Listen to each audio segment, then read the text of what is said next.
Olá, nosso candidato de hoje é o Cid Clay Gabarrão, candidato a deputado estadual. Bem-vindo, Gabarrão. Aquela pergunta que eu sempre faço de início, quem é o Cid Clay Gabarrão? Quem é o candidato? Oi, Léo. Tudo bem? Obrigado por me receber aqui. Eu confesso a todos que eu sou fã do Léo já há muitos anos. Nós organizamos algumas Expo Umarama, né, Léo? O Léo sempre coordenou esse departamento de marketing da Expo e eu, enquanto vice-presidente, eu estive lá na diretoria, como diretor e secretário também sempre estive. E eu até agradeço por você me aguentar naquela época. Você era muito atencioso, tinha muita paciência comigo, que eu vivia querendo dar palpite, né, Léo? Bom, eu sou o Cid Clay Gabarrão, eu tenho 49 anos, sou casado com a Alessandra Miyamoto, dentista, tenho um filho chamado Arthur Miyamoto, 12 anos, que é a minha maior riqueza, uma das minhas maiores, a minha maior conquista, né? É o Arthur. E trabalho na Secretaria Estadual de Agricultura há 30 anos como técnico agrícola, venho desenvolvendo um trabalho em Umuarama e região, desde a antiga AMRIUS, né, que tínhamos 32 municípios, até agora com 21, né? Venho desenvolvendo um trabalho na região, já fui coordenador do PIA, que é o Programa de Inseminação Artificial, fui diretor também do Programa de Trator Solidário, Programa de Irrigação Noturna. Hoje eu sou fiscal de convênios lá na Secretaria de Agricultura. Lá. Aí fez um trabalho muito interessante também, né, Gabarrão, sobre a bovinocultura de leite, né? Léo, então, terminando isso aí, eu também, eu sou químico industrial, formado pela Unipar aqui também, pós-graduado em meio ambiente e gestão pública. Ô, Léo, no leite, eu sou apaixonado por vaca leiteira, assim, eu gosto demais dessa área e desde 1996, nós fizemos, foi primeiro 3 torneios leiteiros, 96, 97, 98, e depois nós demos uma pausa, aí voltamos em 2003, foi quando eu criei a Olimpíada do Leite. Que o Olimpíada o PIA veio do PIA, Programa de Inseminação Artificial. Exatamente. Foi um dia na minha sala, eu escrevi Olimpíada, não sei porquê, num papel, e o PIA, assim, ele parece que brilhou, assim, falou, esse é o nome do evento, né? Eu lembro que na época o Milton era o presidente, em 2003, aí eu fui lá no Rural, falei, quero fazer um evento dentro da Sociedade Rural, simultâneo à Sociedade Rural, que vai chamar Olimpíada do Leite. Aí começamos esse trabalho. Fizemos um ano, 2 anos, no terceiro eu percebi, Léo, que eu estava preocupado com o desenvolvimento da genética da região do gado, né, tanto de todas as raças, porém eu percebi que o que eu precisava era cuidar do produtor, do ser humano, produtor rural, da produtora, dos filhos. Aí foi quando eu comecei a mudar a estratégia e nós aí o evento cresceu de 5 para 10 dias, aí dentro do evento nós tínhamos o Dia da Mulher. Aí era um dia só para o prefeito, um dia para isso, um dia para aquilo, um dia só para trazer o pessoal para bater um papo. E, na verdade, a ideia era trazer esse produtor para dentro das feiras agropecuárias para que nós pudéssemos cuidar dele. Sabe? O produtor fica lá no sítio, não sai da propriedade, é muito difícil. E um evento como esse que nós tínhamos, como tem, né, como a Olimpíada do Leite, era o momento do pessoal curtir também, não um cidadão comum como qualquer outro. Tem direito à educação, saúde, lazer, esporte. E a Olimpíada nós proporcionávamos isso, né? Esse momento de lazer. Aquele cuidado com a mulher produtora rural, também, que muitas vezes não é lembrada, né? Muitas vezes não é valorizada. Eu lembro ali de oficinas, de eventos que cuidava da beleza delas, né? O primeiro evento que nós fizemos para a mulher, foi um dos primeiros, foi o primeiro na verdade, deu 1.200, você lembra, você estava lá conosco na Rural, 1.200 mulheres. E aí nós passamos a noite preparando os kits de café da manhã. Eu lembro que nós colocávamos uma banana, uma mexeriquinha e umas bolachinhas e um todinho para que elas fizessem no café da manhã. Foram 1.200. E aí eu estava super cansado, não tinha dormido à noite, eu fiquei dentro do carro, na frente do salão, né? E aí elas passavam, principalmente umas senhoras assim, e elas ficavam se olhando no vidro para ver se estava bonito, que elas tinham feito maquiagem, né? Que foi um momento muito legal, que nós trouxemos as mulheres para resgatar a autoestima. O que acontecia? Você fazia evento, mas só ia nos eventos os homens. De cada 10 pessoas num evento, tinha lá 9 homens. Né? Então foi o momento delas, os homens não participaram, e aí fizemos 2 ou 3 palestras de manhã, e na parte da tarde oficinas de lazer, saúde, aí teve uma série de atividades, entre elas o embelezamento também, né? Mas foi muito bacana que era para resgatar a autoestima e a mulher no campo, mas acho que não é só no campo, onde a mulher está envolvida, eu particularmente em casa, quem cuida das finanças é a minha esposa, né? A gente vive na correria, então ela cuida e vai bem, e no campo, principalmente no gado leiteiro, quando a mulher se envolve na ordenha, não tem o problema de mastite, que é aquela inflamação de 1, 2 ou 3 ou 4 quartos do útero, não tem esse problema, porque ela é mais cuidadosa, não que o homem não seja, mas a mulher ela tem um diferencial ali, né? Que daí a incidência de mastite é bem menor. Agora, Gabarra, uma pergunta por que você quer ser deputado? Por que essa entrada na política? Você já acompanhava alguns candidatos, eu lembro de você na coordenação, mas agora você é o candidato, você está à frente. Na verdade, Léo, o que eu imagino? Eu imagino que Deus vem me preparando. Então, há 30 anos, Léo, eu venho participando de algumas entidades que foram me preparando. Às vezes eu falo acho, mas não é acho. Eu tenho certeza que, como diz Albert Einstein, Deus não escolhe os capacitados, mas capacita os escolhidos. E então eu fui vice-presidente da Sociedade Rural, 3 mandatos como diretor-secretário, presidente do Conselho de Saúde Setor 5, presidente da UMAN, União Municipal de Associação de Moradores, presidente da AMOSC, Associação de Moradores de São Cristóvão, presidente do CMDRS, Conselho Municipal de Desenvolvimento Rural Sustentável, vice-presidente da Cooperativa do Noroeste do Paraná. Eu fui tesoureiro da Promo por 7 anos, né, que é um albergue que trabalha com pessoal em situação de rua. Fui tesoureiro da Desafio Jovem Canaã, que trabalha com pessoal com dependência química, né? Foram várias entidades que eu participei, então Deus me preparando, eu tenho certeza que é isso. E surgiu, eu vi uma vez, eu li uma historinha chamada, vou falar aqui, o meu pessoal, às vezes eu brinco com eles, vocês já ouviram muitas vezes, chama-se A Galinha do Hitler, você já deve ter ouvido, mas eu sempre falo para as pessoas, eu me sentia assim, Hitler pegava uma galinha pelo pescoço, tirava todas as penas dela, uma por uma, machucando essa galinha e soltava ela no chão. Depois ele pegava pequenas migalhas na mão e ela voltava correndo comer essas migalhas. E eu vejo que às vezes são migalhas que voltam para nós. O povo de Umuarama, o povo da região, o povo do Noroeste, o povo do Paraná inteiro, nós pagamos impostos, nós trabalhamos e muitas vezes o que a gente vê são emendas como migalhas, né? Esse dia eu pedi para um vereador me ajudar na campanha, ele falou, eu não posso porque eu estou com outro candidato que mandou 200 mil reais. Eu falei, pô, legal, 200 mil reais, mas o Umuarama arrecadou 160 milhões de reais em impostos, em ICMS, só em 2021.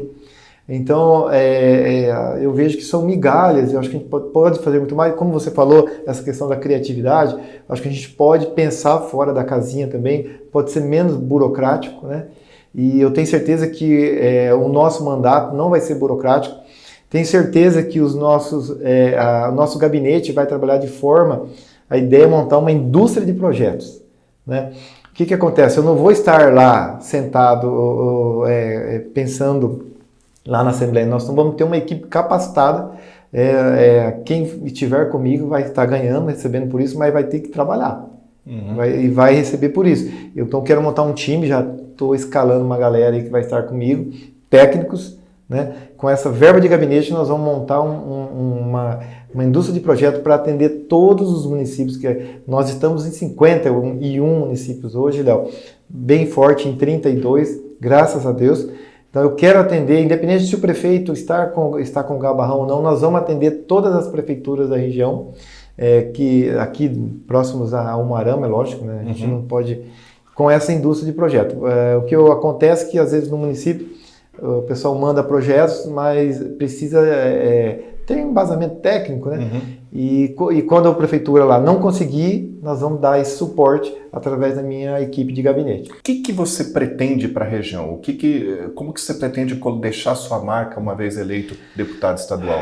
Nós precisamos trabalhar, cuidar do povo. Léo, uma das coisas assim que eu penso, o Umuarama ela vai muito bem no comércio. Se você analisar os dados de 2021, o Umuarama produziu 930 milhões, 980 milhões de reais no comércio. Mas é um dinheiro, Léo, que ele ainda não traz riquezas para o município.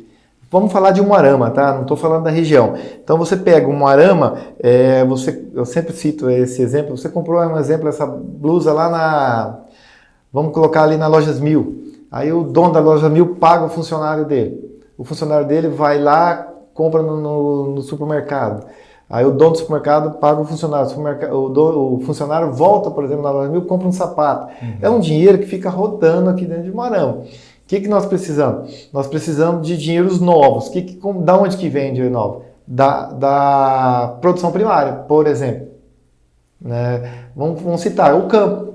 O campo precisaríamos produzir mais. Quando você compara, vamos pensar o Marama, Paranavaí e Cianorte. Então, questão primária, nós estamos bem atrás de Cianorte e bem atrás de Paranavaí. Nós ganhamos quando se fala em comércio. A função do deputado não é legislar, não é trazer, não é gerar despesa, mas ele pode criar leis que façam com que esse dinheiro seja distribuído da forma mais correta. Né? Então, nesse caso aí que você está falando de incentivo para a indústria, pode ter lei sim que faça com que o investimento aqui seja mais barato para atrair mais indústrias para essa região. Não vamos ser também, o deputado é isso que você falou, ele vai criar leis, maneiras de esse dinheiro vir para que o prefeito, no caso, possa executar, né? O executivo possa fazer isso, né?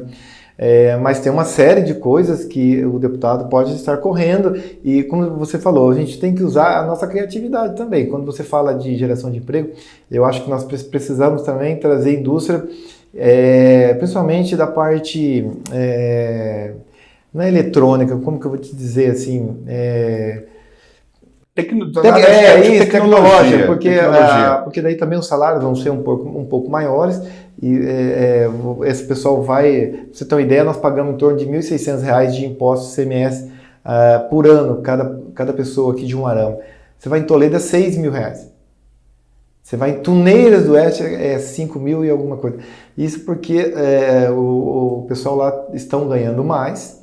Né? Então está havendo um desenvolvimento. Na verdade, porque é diferente crescimento de desenvolvimento. Talvez o Umuarama às vezes cresce, mas cresce uma ou outra pessoa, cresce financeiramente. Mas não há aquele desenvolvimento das pessoas.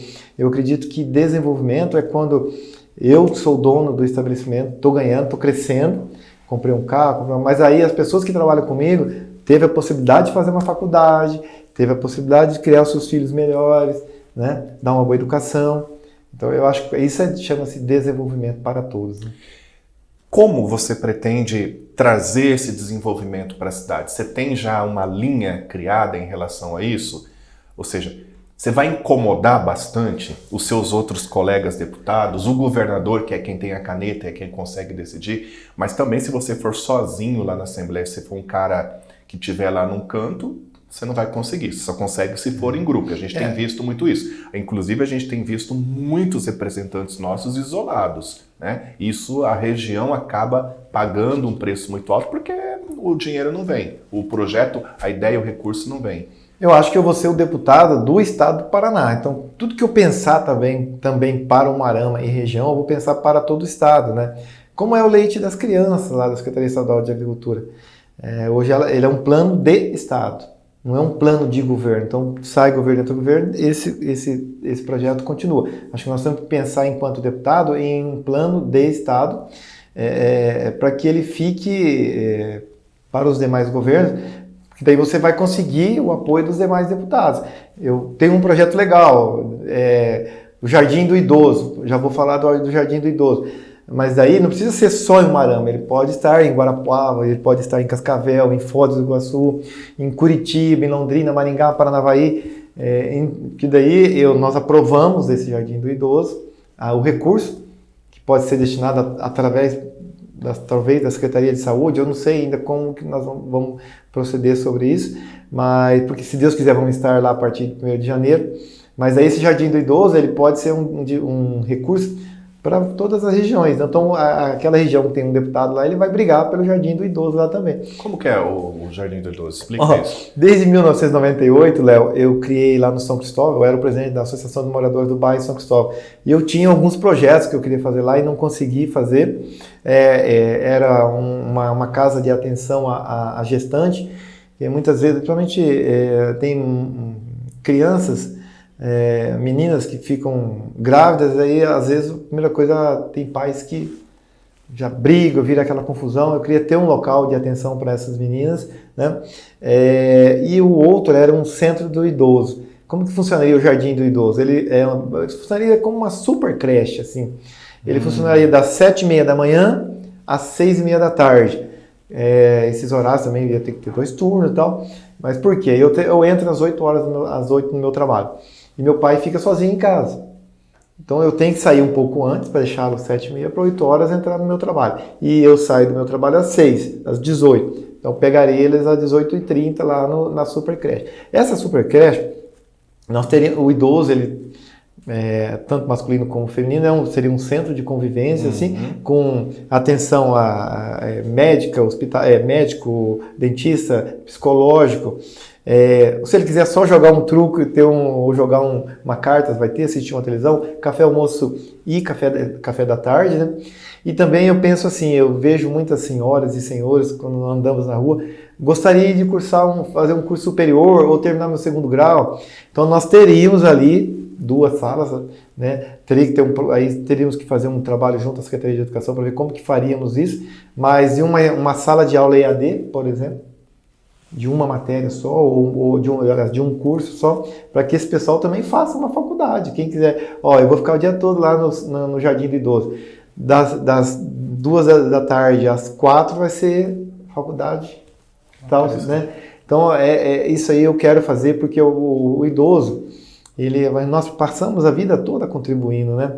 E tem uma hora que nós temos que dar essa atenção especial. Não podemos deixar ele em casa, sozinho, né? E aí você me dá dó, às vezes você vê alguns idosos, né, por aí, numa praça, sozinho. Nós temos que levá-lo. Nós, seres humanos, nós temos que viver em comunidade. Comunidade, né? Sim. A gente vê alguns projetos na região muito interessantes, os bailinhos com alimentação, atividades para o idoso, mas ainda não existe essa, entre aspas, essa creche para o idoso. É uma super creche. Que não é só um Arama, eu não posso pensar também só em um Arama, né? Claro. Mas eu acho que pode ser para todo o estado, e outros deputados vão aderir a essa ideia, né? De cuidarmos dos nossos pais, dos nossos avós, melhor, mais do que já vem sendo feito. Tem muita atividade sendo feita, mas eu acho que é uma maneira de cuidar melhor de quem tanto nos ajudou, né? Mas o Arama, eu sinto ainda que precisa melhorar cada vez mais, né? Lógico, a cidade está muito bonita, você vê a cidade toda pintada, as ruas ali, as faixas de pedestre, muita flor, mas nós precisamos mais, eu acho que precisamos mais, nós temos que ser ousados, nós precisamos pensar sempre grande, o Arama precisa ser grande, e pessoal, presta atenção, o Arama vai ser grande, e não vai demorar muito não, né? E eu quero ser uma dessas pessoas que vai ajudar o Arama a ser grande, Léo, se Deus quiser. Eu estou trabalhando para isso, nós visitamos 57 municípios, conseguimos montar um time em 51 municípios, um time, né, em 32 municípios nós estamos muito fortes, né, tem municípios aí que nós estamos bem fortes, graças a Deus. Eu tenho certeza que nós vamos chegar, mas eu preciso que as pessoas que estão nos ouvindo nesse momento, elas têm que dividir essa responsabilidade comigo. A responsabilidade, eu sair da minha zona de conforto, poder ficar muito bem em casa, lá com meu filho, depois das 5h30 da tarde, andar de bicicleta com ele, passear no bosque. Mas eu resolvi ser a voz dos Umuaramentos, do povo do Noroeste, do povo do Paraná. Então venha comigo, vamos fazer uma política nova, né? Se você quer uma política nova, venha comigo, que sozinho eu não vou conseguir. Eu não vou conseguir, eu sozinho votar em mim, eu ser eleito. Eu preciso de 28 mil votos. E tenho certeza que nós vamos conseguir esses 28 mil votos em Umuarama e região. E eu conto com as pessoas que estão nos ouvindo aí para que nós possamos fazer uma política nova, uma política diferente, uma política sem amarras.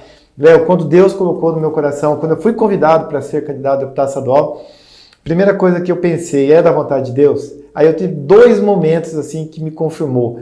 Porque eu achava que candidato a deputado federal e estadual ou era alguém com muito dinheiro, tinha que ser candidato a alguém com muito dinheiro ou alguém de uma família influentemente na política.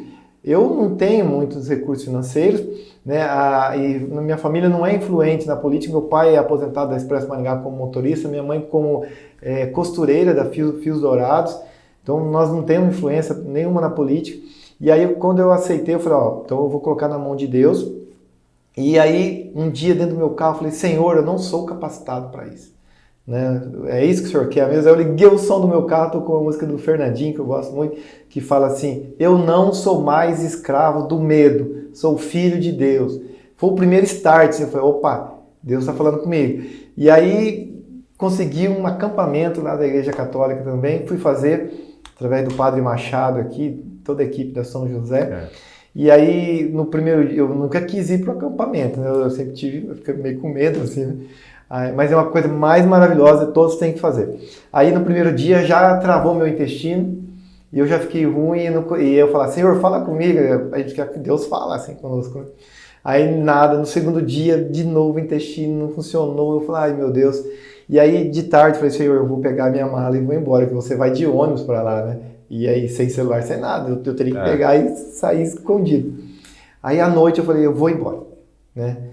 Mas aí, numa dinâmica lá, assim, Léo, eu perdi o sentido, assim, não sei que...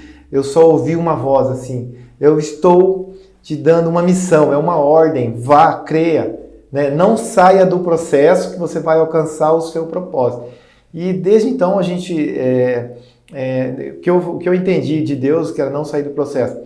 Por exemplo, colocamos 400 adesivos em carros, sem nenhum litro de combustível. Isso não é... Sem pagar nenhum litro de combustível. Para colocar o adesivo. Né? E sem prometer nada, Não, sem prometer nada. A nossa campanha é bem tranquila. O pessoal chega lá e fala, ó, quer me ajudar? Quer fazer uma nova política para o Umarama, região, para o Noroeste? Vamos junto? Coloca o adesivo aí, mas eu não posso dar um combustível para você. Né? E tem sido assim, sem questão de pagar chopp, sem fazer churrasco, nós não temos como fazer, né? E tem sido muito bom, Léo. Esse número aqui, 11012, porque 11 é o número do progressista, né? 0, porque a partir do 0 que você começa, do 0 você começa algo, né?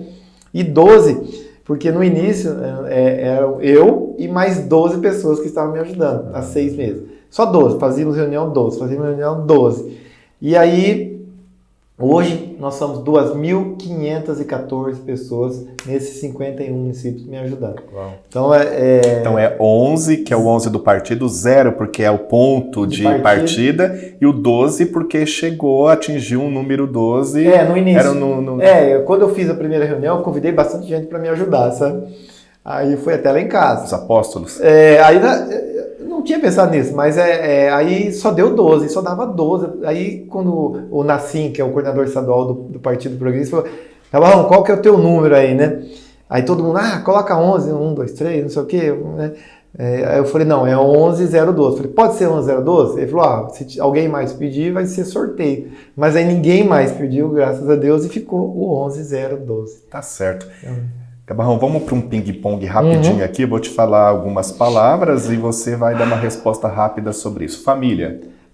Tudo na vida, o Arthur, como eu disse, é meu filho, minha maior riqueza, minha esposa me apoia demais. Inclusive, eu falei para o Ricardo Barros, né, eu preciso de 3 autorizações, Deus, família e partido. E família, assim, o meu filho, inclusive, ele falou assim, falei, Arthur, vai ter um acampamento agora, dia 1, 2 e 3. Ele falou, não, dia 2 eu vou encher o pneu da minha bicicleta e vou jogar santinho na rua. Eu falei, não pode, rapaz, proibido por lei. Aí ele, não, mas não pode, né? Mas ele tá super empolgado, né?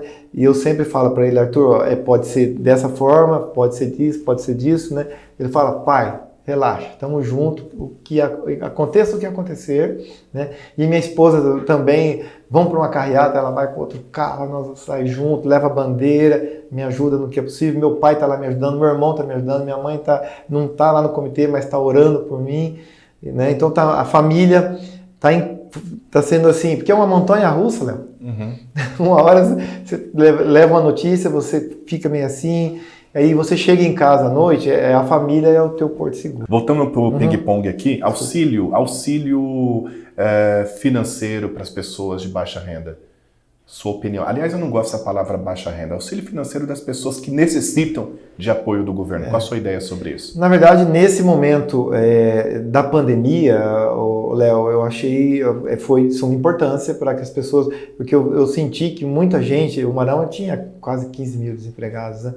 Então, já pensou, o momento de pandemia, aquele auxílio, ele veio bem, né? Naquele momento foi muito bom e trouxe um alento para as pessoas, né? E não é muita coisa, mas ajuda bastante, principalmente você vê um pai de família. Às vezes olhar para a sua geladeira, só ter água, é muito difícil. Independente de qual partido ele é, de qual religião, de tudo. Você olhar na geladeira, eu já passei por isso, Léo. Né? Eu não na minha casa em específico aqui, mas eu já morei muito tempo sozinho em outras cidades aí, e trabalhando, principalmente depois que eu me formei em técnico agrícola, eu morei quase um ano só, e eu cheguei a abrir minha geladeira e só tinha água para beber. Né? Então é um momento difícil. Então, quando o governo tem condições de ajudar, tem que ajudar sim, né? Principalmente para comer. Teve uma época em 1992, antes de eu passar no concurso da SEAB, que eu, na hora do almoço, eu não ficava lá no local que eu morava, porque eu tinha vergonha de alguém ir lá ver que eu não tinha nada para comer. Aí eu pegava o carro, que era o carro da inseminação artificial, eu ia na porteira de um senhor chamado Mário Okamoto, não esqueço até hoje, ficava esperando dar a hora, quando dava 1h da tarde, eu voltava lá para a Secretaria de Agricultura do município, mas aí sem comer nada, sabe? Aí, como eu era o responsável da horta, lá eu que cuidava da horta, aí eu ia lá, pegava alguma coisa, comia, ou senão eu vinha nesse trajeto lá da porteira até na cidade, eu vinha olhando no meio dos cafés, tinha um pé de mamão, eu catava um mamão, e eu comi muito aquela serralha também, aquela serraia, daí eu cortava ela, fazia uma salada ali. E à noite, a minha vizinha, que me perdoe, há 31 anos atrás, tinha uma vizinha lá que era balaúça, assim, ela tinha um plantio de cebolinha, sabe? Eu enfiava a mão lá e catava uma cebolinha dela, por isso que eu odeio cebolinha até hoje. Eu comia aquela parte, eu tirava aquela parte verde, um pouco da raiz, lavava aquilo lá e comia aquilo lá. Nós passamos por momentos assim, mas eu acho que é momento de crescimento. Eu lembro que mesmo eu com fome, pesava 50 quilos, né? Então, mesmo com fome, eu pegava os livros e vamos estudar. Naquela época não tinha internet e celular, essas coisas, pegava o livro, eu lia muito, né? Foi graças a esses livros e tudo que eu estudava lá durante o dia para inserir lá na Prefeitura de Xambrê, eu passei no concurso da Secretaria da Agricultura. Estou até hoje. Você passou no concurso da Secretaria? Na verdade, hoje é IDR, Instituto de Desenvolvimento Rural do Paraná. Emater, antigo Emater e Codapar. Codapar e Apar e Emater juntaram e ficou o IDR, né? Que é uma das nossas propostas, Léo. Eu vejo que a agricultura, assim, precisa crescer muito, e uma das principais atividades, acho que nós temos que trabalhar lá em Curitiba, para aumentar o efetivo do IDR. O desenvolvimento dos municípios passa pelo IDE, que é a antiga Emater, né? Mas você chega em alguns municípios, igual Tuneiras do Oeste, que é o 5º maior do estado em extensão rural, tem um técnico do IDE trabalhando lá. Nós precisaríamos ter 5 técnicos do IDE trabalhando no município daquele. No mínimo, né? No mínimo, para atender mais propriedade, mais produtores, trazer mais desenvolvimento, né? Acho que a agricultura, ela precisa mais... pensarmos mais numa energia. Agora o Norberto anunciou o trifásico, então é uma energia melhor, né? Porque vira e mexe os produtores me ligam, Barrão, você tem algum conhecido na Copel lá para ligar lá para ver se consegue melhorar a energia ou a energia voltar aqui, só que eu vou perder todo o meu leite, né? É um problema a energia aqui na nossa região, né? Eu sempre digo que, independente de você se eleger ou não numa campanha política, você tem que terminar essa campanha ganhando. Marina Silva falava muito sobre isso, né? Perder ganhando, ganhar ganhando, mas nunca perder perdendo e nunca ganhar perdendo. Então, eu acho isso muito interessante. Deixa aí 1 minuto para você conversar com o eleitor. O Pedro, seu irmão, ele sempre me fala isso. Porque o irmão é uma pessoa que eu tenho muito carinho também dele, o Pedrinho, um dos meus melhores amigos. Ele sempre fala, às vezes você perde, mas você perde ganhando, né? Mas o meu intuito é me eleger deputado estadual para apoiar o povo de Umuarama, para cuidar das pessoas de Umuarama e do noroeste do Paraná e de todo o estado do Paraná. Eu tenho absoluta certeza, Léo, que nós temos condições de chegar. Às vezes o pessoal falam de pesquisa. Para deputado estadual não existe pesquisa, nem para federal, porque você é de um setor, de uma classe... Que, por exemplo, se os produtores de leite forem votar em mim, como que eles vão ver, a pesquisa vai chegar até lá neles, entendeu? Então, é igual para vereador, você tem também os setores que um vereador é mais forte. E para deputado é a mesma coisa, são as classes, são os redutos, então é difícil ter uma pesquisa que acerte. Nós só vamos saber mesmo quem vai ganhar para deputado estadual a partir do dia 2 às 6 horas da tarde. E eu conto com os umaramenses, com o povo do Noroeste, que me ajudem a chegar lá.